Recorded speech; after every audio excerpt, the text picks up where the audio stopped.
గురుగారు, సూతకం అంటే ఏమిటి? సూతకం సందర్భంలో ఎటువంటి నియమాలు వర్తిస్తాయి? చాలామంది సూతకము అంటే అంటుకోరాదు, ముట్టుకోరాదు, ఈ విధంగా చెబుతూ ఉంటారు. ఆ వాస్తవమే, కానీ వాళ్ళు అంటరాని వారు అని కాదు అర్థం. మడి అని ఉన్నది. ఆ మడిని మనం ఏమంటామంటే శౌచము అని అంటాం.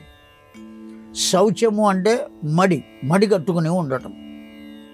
అశౌచము అన్నామనుకోండి, మడి కానటువంటిది, శుభ్రముగా లేనటువంటిది అని అర్థం.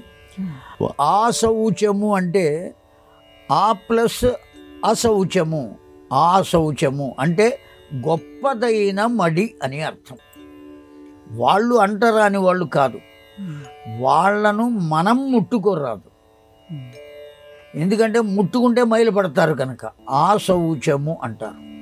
ఆ సూతకము అంటే సు అని ముందే ఉన్నది, సుష్టు ఉపభావ్యం తనోతత్వం ఏతత్ సూతకం అని అర్థం. సూతకం అంటే గొప్పదైన మడి అని అర్థం. సూతకంలో ఉన్నవాళ్ళు కూడా నిత్యకర్మ చేసేటప్పుడు అగ్నిహోత్రం చేస్తున్నారా లేదా? మైలుతో ఉన్నటువంటి వాళ్ళు అగ్నిహోత్రం ఎట్లా చేస్తారు? చేయడానికి వీలు లేదు.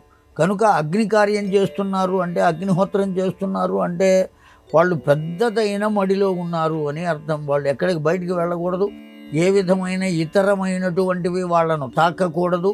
ఆ విధంగా మడిగా ఉండాలి. పితృయజ్ఞం చేయాలి కనుక ఆ పితృయజ్ఞంలో ఉన్నటువంటి వాళ్ళందరూ సూతకంలో ఉన్నట్టే. అది మైల అని కాదు అర్థం, గొప్పదైన మడి అని అర్థం.